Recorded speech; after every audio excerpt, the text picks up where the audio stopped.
Today we're going to be checking out a new light that's going to be completely leveling up your game for only $40.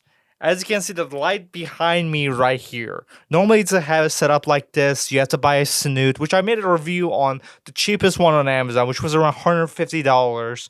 Then you have to have an actual light to go along with it, which will cost you another like $200-300 or even more, depending on the quality of light you go for. But this one right here is only $40 to have a setup like this, which is with this light right over here. This light is a newer basics. I don't even know what's called. I'll have it on screen right now. That's what this thing is called. And it's only $40. And it's pretty much just a glorified flashlight. But it works really well. Here, let me just take it off with this right now. Oh, I'm just going to blind myself with it real quick.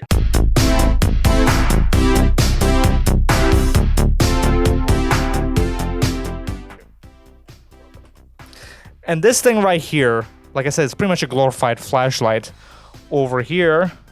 But this thing is pretty much, it's not an RGB light, but it's like RYBW light, I guess. You can switch through different colors on here. You can do red, you can do yellow like I had it before, you can do blue, and you can also do a nice white light on here also, which we're going to try to use this as our key light. Now, as you can see, it comes with this plastic snoot on here, which you can take off, and that way you just have one big light, which you can also use it to, you know, lighten up your background or have different types of accent lights in the back, which works really well. I mean, just look at that right there.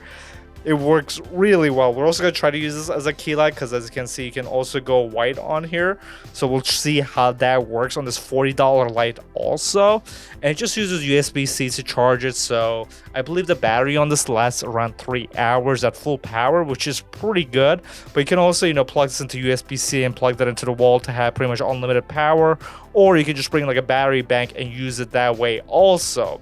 But the cool thing with this is that it just comes with this plastic snoot, like right over here, that you can attach on there, and then it comes with a bunch of different heads. Let me show you. It comes with this nice pouch here, which has all of your different filters on there, which, to be honest, the main one you're probably going to be using, like this window one that I had previously on here, that's probably the most one you're going to use.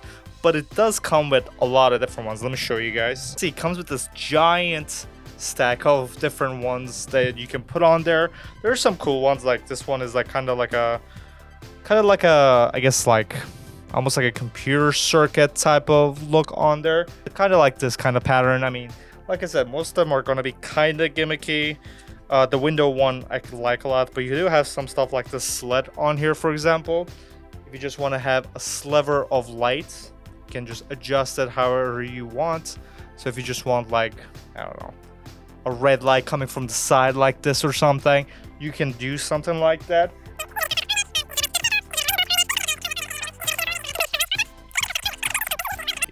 Has like a great type of a thing that if you want to have this kind of pattern. Now for videography, this is great. If you're doing like flash photography, obviously you can't really use something like this.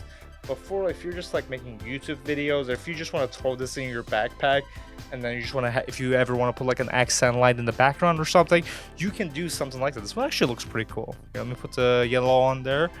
And you can have a background like this, so it is a very cool thing. But now let's try some creative ways of using it.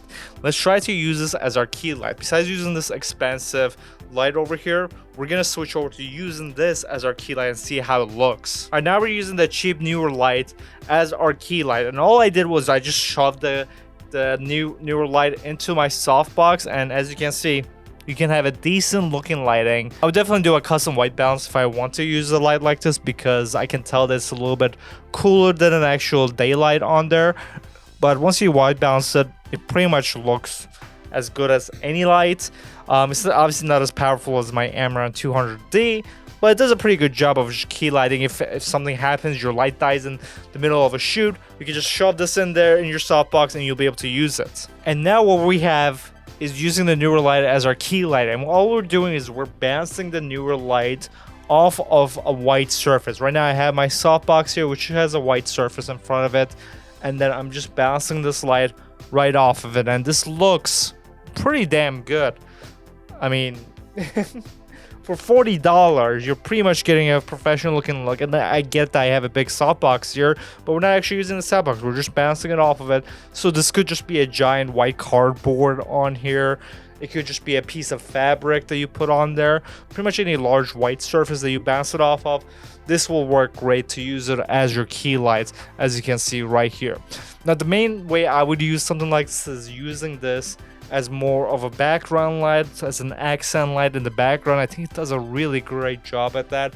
But even for a scenario like this, it works pretty great. Another cool way of using this is going to be in really close spaces. Right now, I just have this light on top of my computer, and it's bouncing the light from the wall to my face, and it's giving a pretty decent lighting. It's not the best lighting in the world, but if we just customize this light a little bit, let me show you guys. And as you can see right now, we have some accent lights going in the background, and then we have that flashlight as our key light, and it works pretty decently well. It's not as good as it was before, but for such a small setup right now, I mean, it works pretty decently well. A cool way of using this light is going to be using it as a hair light. Now, one of the important things when it comes to lighting is that you always want to have contrast. So you want to have one lighting that's going to be a soft lighting that I got right here, and then you want to have one harsh light to create contrast. You know, that's one of the most important things when it comes to creating art, is keep in mind the rule of contrast. Now, it's not just about lighting in dark, also like what's in focus, what's not in focus, having your subjects brighter than your background. There's many ways to look at it. So this is a great way to create contrast in your scene just by booming in a light. And the way I have it set up is that I have the light on a light stand on there, and I have a little attachment that lets me put the head down on a little bit so I can point it down towards me. And then I have the snoot attachment on there with like a small circle on there. That way you can just pinpoint the lights directly at me. Anyways, guys, thanks for watching this video. Hope you liked it. This is definitely an interesting light to have on your arsenal, just to throw in your backpack for times where you want to have a second light, third light. Maybe you just want to make your scene look a little bit more interesting. It's a good way of doing it with a light like this.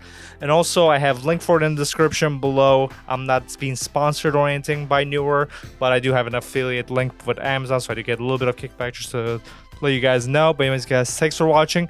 I'll see you guys in the next video. Goodbye.